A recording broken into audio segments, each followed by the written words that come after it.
Good morning class 9। अभी तक हमने इसका एक्सप्लेनेशन वीडियो देखा सबद का, क्लास 9 के कबीर के पद सबद की को पढ़ा। अब हम इसकी व्याख्या देखेंगे कि कैसे हम इसकी व्याख्या करेंगे।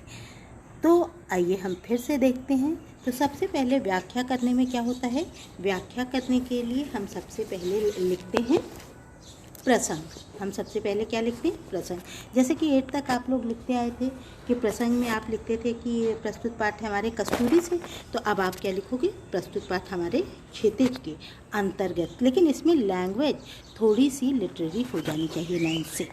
तो में संग्रहित लिखते थे, तो अब में संकलित आप कर दोगे कि प्रस्तुत पाठ है हमारी पाठ्य पुस्तक क्षितिज के में संकलित कबीर के सबद से उद्धृत है या लिया गया है या अवतरित है, कुछ कर सकते हैं। इस सबद के माध्यम से, मतलब यहाँ पर सबद के माध्यम से कबीर ये संदेश देना चाहते हैं कि ईश्वर सर्वत्र व्याप्त है।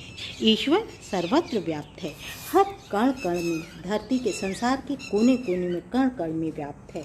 वो किसी मंदिर, मस्जिद, तीर्थ स्थान या धार्मिक स्थलों पर नहीं है।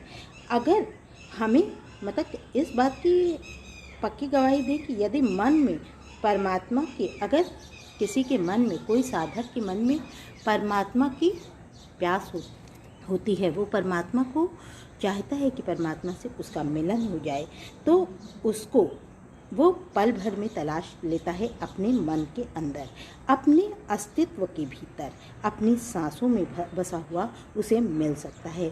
बस हमें अपने व्यवहार, अपने आचरण और अपने मन को स्वच्छ करने की आवश्यकता है कि हम झूठ से बच जाएं, हम आडंबर से बच जाएं। हमारे अंदर विश्वास होना चाहिए कि हम ऐसा करें कि देवता हमारे अंदर है।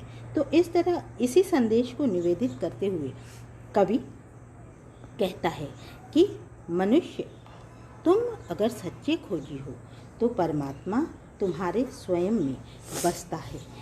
और वो कह रहा है, अब व्याख्या हम लिखेंगे। अब देखिए, अभी तक हमने प्रसंग और संदर्भ एक साथ आपको बता दिया। आप इस तरह संदर्भ और प्रसंग, संदर्भ पहले, उसी में प्रसंग हो गया। अब यहाँ पर व्याख्या करेंगे कि मोको वहाँ ढूंढे रे बंदी, कि हे मेरी तलाश में लगे हुए मनुष्यों, मैं तो तुम्हारे पास में ही हूँ। मुझे इधर उधर कहाँ ढूंढ रहे हो, मुझे यहाँ वहाँ कहाँ ढूंढने का प्रयास कर रहे हो। मैं तुम्हारी आत्मा में या तुम्हारे अंदर बसता हूँ, मैं तुम में ही बसता हूँ। ना मैं देवल, मेरा स्थान देवल मतलब देवालय या मस्जिद नहीं है, ना ही काबा है और ना कैलाश पर्वत है। तो मैं कहाँ बसता हूँ, इन सब में नहीं बसता हूँ। मैं देवल, मंदिर, मस्जिद, काबे, कैलाश में नहीं बसता हूँ। और ना ही मैं किसी भी क्रियाक्रम में हूँ, ना ही मैं किसी क्रियाक्रम में हूँ कि तुम लाख कर्म कांड कर लो, कुछ अच्छा कर लो दिखावे के लिए, तो मैं उसमें नहीं बसता हूँ। ना ही योग और वैराग में, ना ही किसी योग में बसता हूँ कि आप योग साधना लगा के बैठ गए और आपने कहा कि मैं ईश्वर की प्राप्ति करूँ, तो मैं वहाँ बसता ही नहीं हूँ। और ना ही वैराग्य में, और तुमने संसार से विरक्ति ले ली तो भी मैं तुम्हें नहीं मिल पाऊँगा जब तक कि तुम्हारा मन शुद्ध नहीं होगा।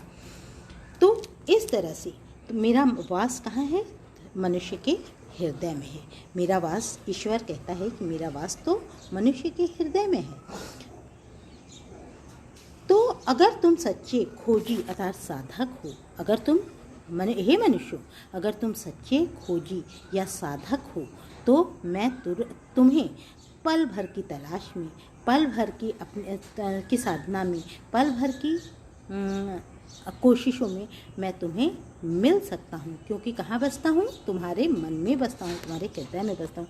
कहे कबीर सुनो भाई साधु, कबीर कहता है कि हे साधकों सुनो, हे परमात्मा की खोजियों सुनो, या हे मनुष्यों सुनो, मैं सब श्वासों की श्वास में, मैं कहाँ बसता हूँ, तुम्हारी सांसों में ही बसता हूँ, हम तुम्हारी सांस में बसता हूँ। तो परमात्मा कहाँ निवास करता है? कबीर के अनुसार परमात्मा या ईश्वर का निवास मनुष्य का हृदय होता है, कोई देवालय या कर्मकांड नहीं होता है। इस तरह से हम इसकी व्याख्या करेंगे। थैंक यू बच्चों।